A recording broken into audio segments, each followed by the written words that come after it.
Olá querido, seja bem-vindo ao canal para mais um vídeo. Se é novo aqui no canal, se inscreva nesse botão logo aí abaixo, não me inscreva-se. Do lado tem um sininho, ativa o sininho, deixe o seu like, deixe o seu comentário e compartilhe este vídeo. Que Deus lhe abençoe.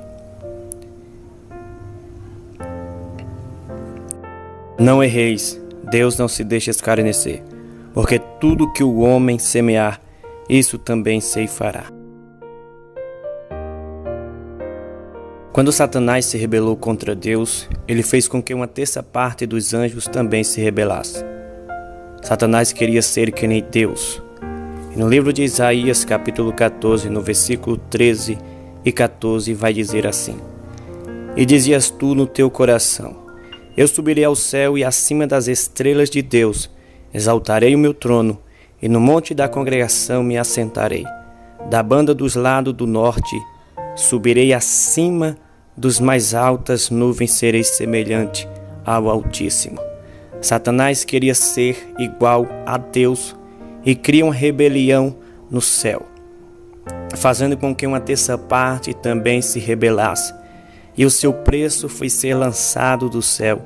Perdeu toda a glória que tinha, que existia ao seu redor. Mas queridos, será que isso acontece nos nossos dias? Será que existem pessoas para criar rebelião na igreja do Senhor? Eu digo para você que tem, que existe. Veja o exemplo desse pastor que queria ser grande. Criou até rebelião contra o seu pastor. E ele veio pagar um preço muito alto. Veja o preço que ele pagou. Confira o seu testemunho. Para quem não me conhece, eu sou goiano, evidentemente do estado de Goiás. Eu não nasci desse jeito aqui, não. Isso aqui foi um presente que Deus me deu no ano de 95, eu vou repetir. Essa cadeira de roda foi um presente que Deus me deu no ano de 95. Eu tive o privilégio de andar com os meus próprios pés até a idade de 35 anos. Eu tive o privilégio de ser pastor presidente das igrejas evangélicas Assembleia de Deus no estado de Goiás e no estado do Tocantins por um período aproximadamente de 15 anos. No dia 7 de janeiro de 95, eu pastoreava um grande trabalho das Assembleias de Deus no estado de Goiás e sofri uma transferência para o estado do Tocantins. E no estado do Tocantins, numa cidade por nome de Alvorada, no sul do estado, eu tomei posse nessa igreja no dia 7 de janeiro de 95. No dia 2 de julho de 95, ainda ia completar 7 meses que eu havia assumido a presidência daquela igreja. Eu fui levar a ceia a uma das nossas congregações do campo. E ao levar a ceia àquela congregação, eu sofri um acidente. Ou seja, eu encapotei o carro da igreja e nesse acidente eu quebrei o meu pescoço. Ou melhor, eu quebrei a minha cervical, fraturando 3 vértebras da minha cervical, a C5, a C6 e a C7. Esse acidente, ele me deixou 71 dias tetraplégico, mexendo só com a cabeça e com os olhos. Os médicos me deram 10% de chance de vida. Foi um momento muito cruel na minha vida, porque eu acidentei com 35 anos de idade, casado, pai de 3 filhos, e fazendo o que eu mais era e sou, apaixonado. Pastorear a igreja, mas, escute isso aqui, de ser arrogante, atrevido, bravo, valente, metido a brabo na igreja, encrenqueiro, pirraceiro. É consequência de gostar de fazer abaixo-assinado para tirar pastor de igreja. Isso aqui é consequência de querer ser grande demais dentro da igreja. Eu converti no ano de 82, já converti querendo ser pastor. Eu pensei que ser pastor era a melhor coisa que existia no mundo, mas eu enganei. Foi a pior fria que eu entrei na minha vida, foi escolher ser pastor. Olha a colocação da palavra, escolher ser pastor. Você não escolhe ser obreiro, você não escolhe ser crente. É uma chamada. Questão de ser obreiro, ser pastor, é uma questão de chamada, porque quando Deus chama, Ele capacita a pessoa. E entrou um desejo maior na minha cabeça. Qual?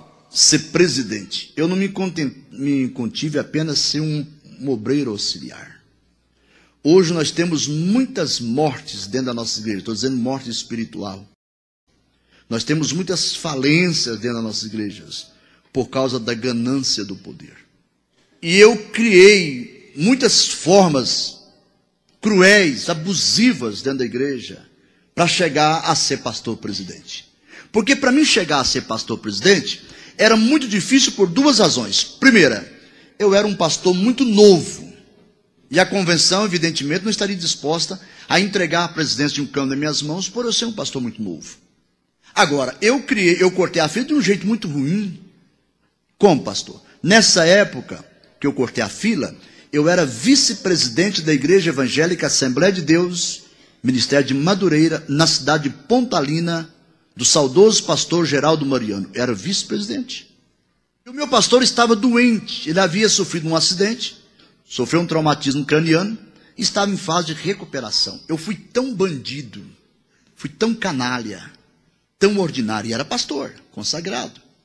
Vice-presidente do pastor, eu propus no meu coração de tomar a igreja do meu pastor-presidente.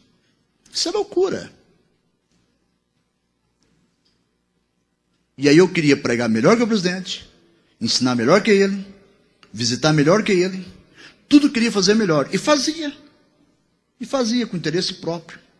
Eu estava em casa, chegou um evangelista na minha casa e disse: pastor, eu tive puxando o seu Ibope aí, fazendo uma pesquisa, o seu Ibope está lá em cima. Como assim? Não. Se você levantar a bandeira para tomar a igreja do pastor Geraldo, 90% sai com você. Sério? Sério. É mesmo, claro. O campo todo sai com você. E eu pensei que aquilo era verdade. Eu acreditei naquilo. O caba já tinha tendência para fazer trem errado. Ainda chega o irmão do José e me dá uma injeção dessa, mas é verdade mesmo, mãe? Quando eu levantei a bandeira para tomar a igreja do meu pastor, a convenção do meu estado ficou sabendo. A convenção me chama em Goiânia, chama meu pastor, os obreiros do campo, e nós vamos em Goiânia. A convenção falou para mim: pastor Donizete, você está pretendendo dividir a igreja de Pontalina. Vamos fazer o seguinte: nós temos uma proposta a você. Você é um rapaz novo, tem muito talento. Nós vamos trazer você para Goiânia. Você vai desistir desse negócio de dividir a igreja. Vamos trazer você para Goiânia. Você vai assumir a congregação nossa aqui em Goiânia. Você vai desempenhar suas funções pastorais. E tem o nosso apoio. Eu hoje, particularmente, desconsidero isso. Eu acho que a convenção do meu estado, através do meu presidente na época, cometeu um grande erro. Um grande erro. Eu acho que a convenção do meu estado, por se tratar de rebelião, coisa que repugna Deus, que Deus odeia, que torna uma carniça dentro da igreja, porque não disciplina. E hoje entendo com todas as letras, se a convenção do meu estado tivesse me disciplinado, por se tratar de rebelião, eu não estava na cadeira de roda. Porque diz a Bíblia que a disciplina é saúde para os ossos. Quando eles disseram que me levaria para Goiânia, e eu assumiria uma congregação, eu percebi que eles estavam fracos no assunto. Eu percebi que os arames estavam bambo. E eu estava só dando uma palpada nos arames. Se tivesse bambo, eu ia passar. E como eu percebi que os arames estavam bambo, eu fiz uma contraproposta que é peculiar de toda pessoa que não presta para obedecer. Disse para a convenção, através do presidente: eu aceito a proposta, mas eu tenho uma contraproposta. Eles disseram: o que você quer? Eu disse: eu vou sair de Pontalina, venho para Goiânia, assumo a congregação de vocês com uma condição. Eles disseram: qual? Eu disse: quero que fique registrado em ata. A mesa diretora da convenção assina na ata. E vocês me fornecem uma cópia da ata. E meu pedido é esse: o primeiro campo que surgir no estado de Goiás, desde que seja um campo fértil, olha o tanto que o cara é encrenqueiro, vocês me colocam na presidência. Caso contrário, eu volto para Pontalina e racho a igreja. O agravante: a convenção aceita minha contraproposta. E eu assumo a congregação em Goiânia. Eles me fornecem a cópia da ata. E eu fico documentado. Palavra de homem. Cachorro não come. Estou esperando a minha oportunidade. Assuma a igreja. Meu sonho. Você, pastor presidente. Bato no peito. Agora eu sou presidente. Uau! Agora eu posso. Um grande campo no estado de Tocantins. 1.500 membros. Mais 10 congregações a mais do que eu pastoreava. Baita de uma igreja. E agora aqui tá beleza. Não sabia que Deus tinha uma carta na manga para arrebentar com o Donizete. A ceia. Olha para mim. Vou levar a ceia numa congregação. 15 para as 11 da manhã. Num domingo. 2 de julho de 95. Se você pegar a data retroativa, 2 de julho de 95. Deu num domingo. 15 para as 11 da manhã. Levando a ceia numa congregação. Fazendo a obra. Aleluia. Fazendo a obra. Encapota o carro e quebra o pescoço. Olha, era mais ou menos às 9 horas da noite após o jantar. Quando um demônio entrou dentro do quarto. Aproximou da cabeceira da minha cama. E falou para mim assim, cadê seu Deus? Você estava no mundo das drogas, você não tinha o pescoço quebrado. Você envolveu com esse Deus, ele quebrou o seu pescoço. E ele disse para mim, Donizete, você nunca mais anda.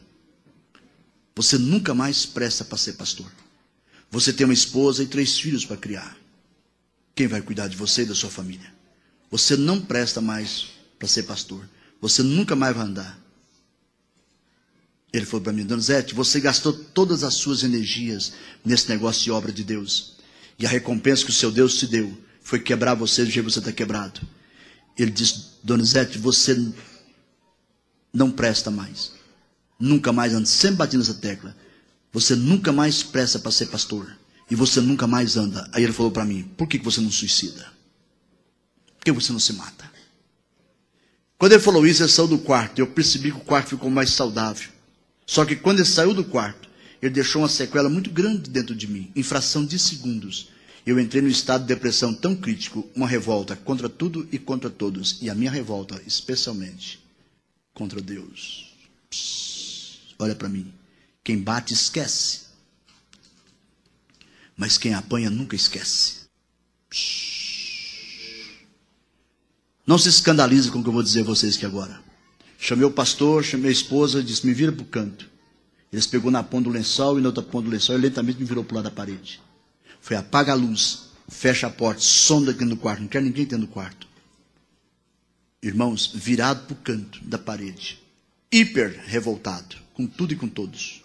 Comecei a falar as piores palhaçadas para Deus, como se Deus fosse culpado. Eu disse, Deus, eu nunca mais falo que você presta, Deus, porque você não presta. Você acabou, Deus, de desgraçar minha vida.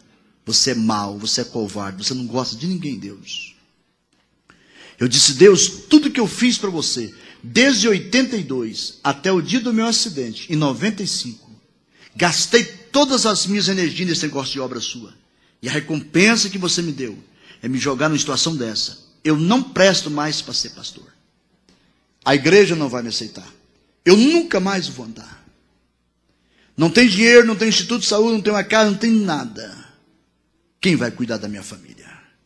Eu disse, Deus, se eu pudesse, nem favor seu eu queria mais. Se eu pudesse, eu mesmo faria com as minhas próprias mãos, porque coragem eu tenho para dar, vender, alugar e emprestar.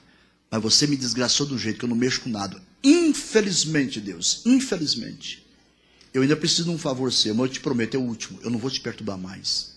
Eu não quero mais viver. Eu não dou conta de olhar para minha família, esposa e meus filhos sem poder cuidar. Eu quero morrer. Mas eu não dou conta de me matar. É o último pedido que eu te faço. Tira a minha vida. Daqui um pouquinho eu vou dormir. Rebenta uma veia no meu coração. Tira a minha vida. Eu não quero mais viver. Me mata. Quando eu menos espero, escute isso aqui. Quando eu menos espero, Deus, através da sua voz, escuta, Deus, através da sua voz, entrou dentro daquele quarto e chamou minha atenção fortemente e disse, Donizete, cala a sua boca. Eu não mereço ouvir, Donizete, o que você está falando. Se você está na situação que você está, Donizete, você é muito arrogante. Você é muito atrevido. Por esta razão, eu quebrei o seu pescoço, Donizete. Donizete, você está dizendo, me pedindo para me te matar. Eu não vou te matar. Se eu quisesse te matar, eu teria te matado lá no dia do acidente. Eu não te matei porque eu não quis. Você está aqui na palma da minha mão. Eu faço de você o que eu quero. Eu não vou te matar. Donizete, você está dizendo que não presta para ser pastor. Eu quero dizer para você, Donizete, agora que você vai prestar para ser pastor. Donizete, quebrado desse jeito eu vou te usar. Desse jeito, Donizete. Eu vou te levar por 3 vezes em Colombo para você pregar a minha palavra, porque você tem coragem de ministrar a minha palavra. Eu não estou aqui por um acaso. Eu estou aqui porque Deus enviou aqui. Se Ele não tivesse tido a intenção de me enviar, eu não estaria aqui. O convite contribuiu, mas a direção veio do Senhor. É porque Deus tem um carinho especial com Colombo e para a igreja e para o ministério de Colombo, para a glória e para a honra do nome do Senhor Jesus. Escuta. Deus diz, Donizete, tudo que você fez para mim, desde quando você acidentou, desde quando você, em 82, até o dia do seu acidente, Donizete, não precisa me contar nada, está tudo registrado aqui, irmãos, para acabar de me arrebentar. Escute isso aqui, para me encerrar essa palavra. Olha para mim. Deus disse para mim, Donizete, tudo que você fez está registrado aqui. Naquela noite, eu acho que Deus não ficou satisfeito só em quebrar a cervical física. Ele resolveu quebrar a minha cervical espiritual também. Porque me passou um carão. Naquela noite, ele passou na minha frente uma fita. Você não é obrigado a acreditar. Não. O problema é seu. Acredita se quiser. Ele passou na minha frente uma fita cinematográfica. Como se eu estivesse na frente da tela de um cinema. Assistindo um filme da minha vida. Quando eu converti em 82. Até o dia do meu acidente, em 95. No meio da fita, ele colocou uma divisória. Ele disse, Donizete, daqui para trás, você fez tudo certo para mim. Irmãos, segura aí. Por isso que eu li esse texto. Tudo que você planta, você colhe. Preste bem atenção. Deus não te obriga a semear nenhum tipo de semente no solo. Deus não te obriga a você semear nenhum tipo de semente no solo. Mas se você se predispõe a semear qualquer tipo de semente no solo, você tem por obrigação de fazer uma classificação do tipo de semente que você vai jogar no solo. Porque o que você plantar é o que você vai colher, no meu caso. Naquela noite, hoje eu entendo por que Deus falou assim, ó, eu conheço o seu deitar e eu conheço o seu levantar. Hoje eu entendo por que Deus diz assim, ó, antes de você falar qualquer palavra, eu já sei o que você vai falar. Hoje eu entendo por que Davi escrevendo, ele falou assim, ó, antes dos meus ossos ser formado no ventre da minha mamãe, Deus já me chamava pelo nome. Hoje eu entendo isso com muita clareza. Quando eu menos espero, ele passa na minha frente a fita e diz, Donizete, daqui para trás, você fez tudo errado para mim, tudo certo para mim. Aonde ele disse que eu tinha feito certo, no painel, apareceu as manchetes. E abaixo das manchetes tinha uma taja. E na taja apareceu dia, mês, ano, hora, lugar, até a cor de roupa que eu estava. Escute isso aqui. E eu tenho base bíblica para isso. Ele foi lá nos papéis da minha memória. E foi lá na periferia da minha memória. E pegou todas as manchetes de coisas que eu tinha feito certo. E jogou para o centro da minha memória. E eu comecei a vivenciar aquelas manchetes como se estivesse vendo naquelas datas que foi feito aquilo. Certinho, perfeito, normal. Tudo bem. Aí ele falou assim, Donizete, agora daqui para frente, você fez tudo errado para mim. Por esta razão, eu quebrei o seu pescoço. Aonde ele disse que eu tinha feito errado, o painel estava branco. Não tinha nenhuma manchete. Não tinha nada que provava para mim que eu estava errado. Que eu tinha feito errado. Na mente, eu questionei com Deus. Quando eu vi o painel branco, aqui estavam as manchetes, tudo beleza. E por que aqui está os painel branco? Aí eu questionei na mente. Mas quando foi que eu fiz isso aí? Quando foi que eu fiz isso aí que eu não lembro? Eu não prego como doutrina. Olha para mim. Eu não prego como doutrina, mas eu creio. E eu tenho base bíblica para isso. Olha para mim. Quando eu disse para ele, quando foi que eu fiz isso errado? Eu vi quando um dedo teclou uma tecla. E quando aquele dedo tecou aquela tecla, abriu-se uma página. E naquela página apareceu todas as poucas vergonhas, todos os meus erros, todas as minhas adversidades, tudo que eu tinha feito de errado melhor. Apareceu lá. E ele foi na minha memória e pegou toda aquela porcaria que estava gravado, que eu tinha ciência que estava aqui, mas não era macho para descobrir, para analisar, para fazer a separação. E eu disse, ainda caí na bobagem, ali das manchetes ainda caí na bobagem, mas quando foi que eu fiz isso? Eu vi quando o dedo tecou uma tecla e abriu-se uma taja, apareceu uma taja, e na taja apareceu dia, mês, ano, hora, lugar, até a cor de roupa que eu estava, quando eu procedi positivo e quando eu procedi negativo.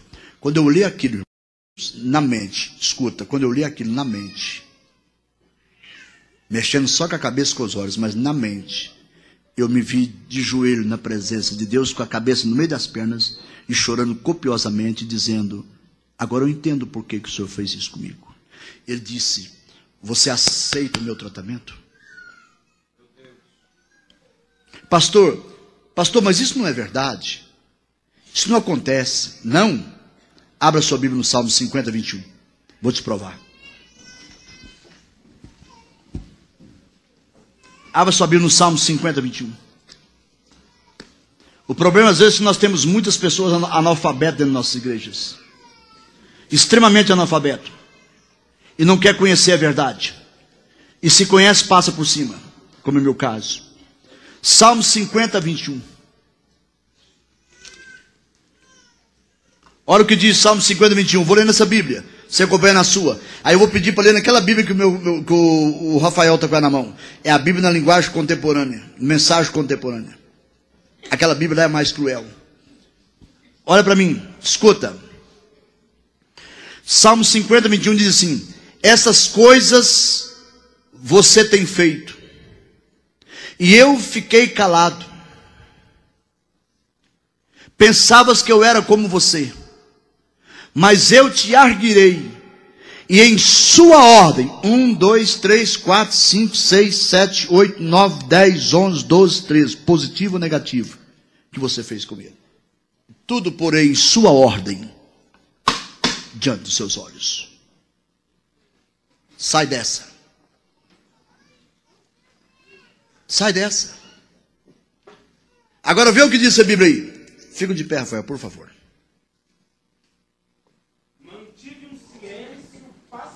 Mantive um silêncio paciente. Enquanto você agia assim. E vocês pensavam que eu estava concordando com o seu jogo. Vocês pensavam que eu estava concordando com o joguinho frajudo de vocês. Mas agora eu chamo vocês para uma conversa. Eu vou desmascarar a macamachaias. Sem piedade. Ficam de pé.